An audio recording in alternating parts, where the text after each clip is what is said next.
जय भोलेनाथ की शिव महापुराण कथा कोटि रुद्र संहिता पांचवा अध्याय। रेवा नदी के तट पर स्थित विविध शिवलिंग महात्म्य वर्णन के क्रम में द्विज दंपति का वृत्तांत। सूत जी बोले, दिव्य कालंजर पर्वत पर नीलकंठ नामक महादेव लिंग रूप से सदा निवास करते हैं, जो भक्त जनों को सर्वदा आनंद प्रदान करने वाले हैं। उनकी महिमा परम दिव्य है, जिसका वर्णन वेद तथा स्मृतियों में किया गया है।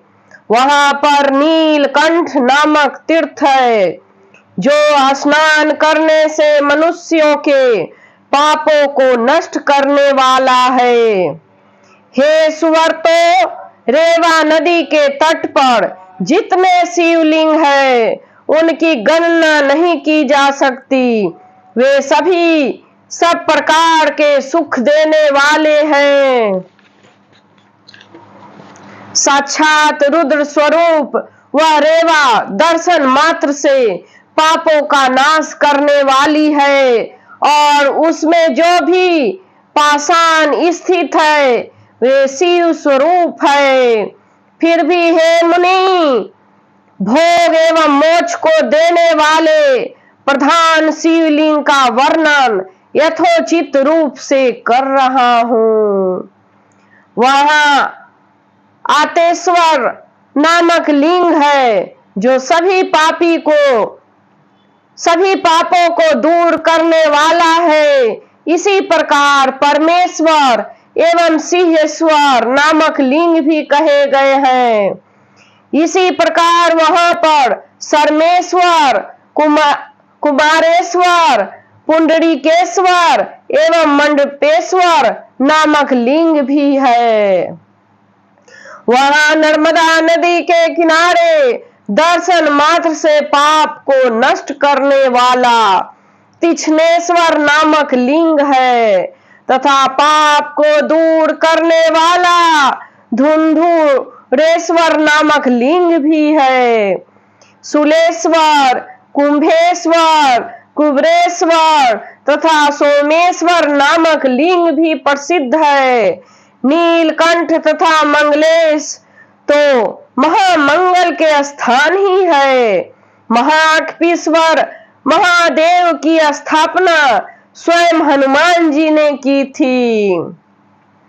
इसी क्रम में करोड़ों हत्याओं के पाप को नष्ट करने वाला, संपूर्ण कामनाओं का फल प्रदान करने वाले और मोक्षदायक नंदिक देव भी कहे गए हैं, जो अति प्रसन्नता पूर्वक नंदिकेश्वर का पूजन करता है, उसे संपूर्ण सिद्धियां नित्य प्राप्त होती है, इसमें संशय नहीं है।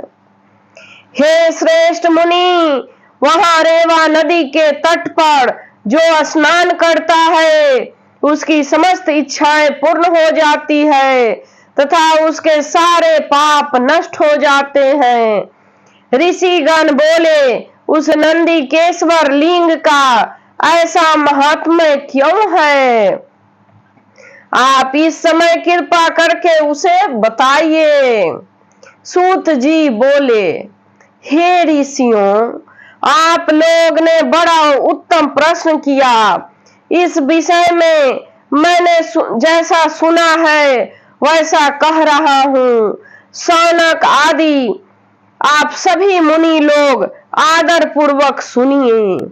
पूर्व समय में युधिष्ठिर के प्रश्न करने पर ऋषिवर व्यास जी ने जैसा कहा था, वही बात मैं आप लोगों के स्नेह के कारण कह रहा हूँ। रेवा नर्मदा नदी के पश्चिमी तट पर कर्णिकी नामक एक नगरी विराजमान है, जो संपूर्ण शोभा से युक्त है और चारों वर्णों से भरी पड़ी है। वहीं उत्तथ्य के कुल में उत्पन्न कोई श्रेष्ठ ब्राह्मण रहता था। वह अपनी पत्नी को अपने 2 पुत्रों को सौंपकर काशी चला गया। वह विप्र वहीं पर मर गया। तब उसके पुत्रों ने यह समाचार सुना तो दोनों पुत्र ने उसका श्राद्ध आदि कृत्य कर दिया। पुत्रों का हित चाहने वाली उसकी पत्नी ने अपने बालकों का लालन पालन किया। पुत्रों के बड़े हो जाने पर उसने कुछ धन बचाकर शेष धन का बंटवारा कर दिया। उसने कुछ धन अपने मरण कृत्य के लिए सुरक्षित कर अपने पास रख लिया।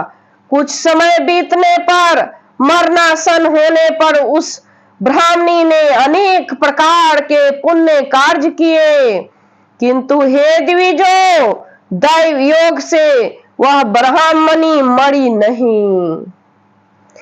जब दैववश से उन दोनों की माता के प्राण नहीं निकले, तब माता के उस कष्ट को देखकर उसके दोनों पुत्रों ने कहा। पुत्र बोले, हे माता, अब किस बात की कमी रह गई है जिससे आपको ये महान कष्ट मिल रहा है? आप शीघ्रता से हमें बताएं, हम लोग प्रेम पूर्वक उसे करेंगे।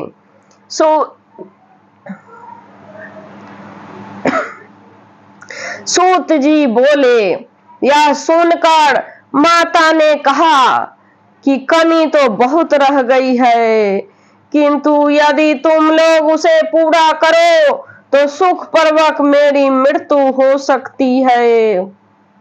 तब उसका जो ज्येष्ठ पुत्र था उसने कहा कि आप बताइए, मैं उसे अवश्य पूर्ण करूंगा। तब उसने कहा, द्विज पत्नी बोली, हे पुत्र, मेरी बात प्रेम से सुनो। पहले मेरी इच्छा काशी जाने की थी, किंतु वैसा नहीं हो सका और अब मैं मर रही हूं। हे पुत्र, तुम आलस्य का त्याग कर मेरी अस्थियों को काशी में गंगा जल में फेंक देना, तुम्हारा कल्याण होगा, इसमें संशय नहीं। सूत जी बोले। माता के इस प्रकार कहने पर माता में भक्ति रखने वाले उस ज्येष्ठ पुत्र ने सुवर्ता मरणासन माता से कहा। पुत्र बोला, हे माता, आप सुख पूर्वक अपने प्राणों का त्याग कीजिए।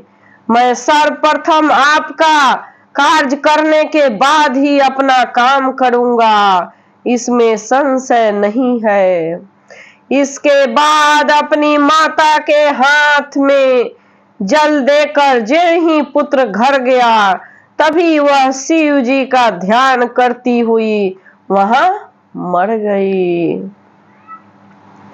तब उसका जो भी कृत्य था वो सब भली भांति करके पुनः सारा मासिक पिंड दान आदि कार्य करके वह काशी जाने को तैयार हो गया।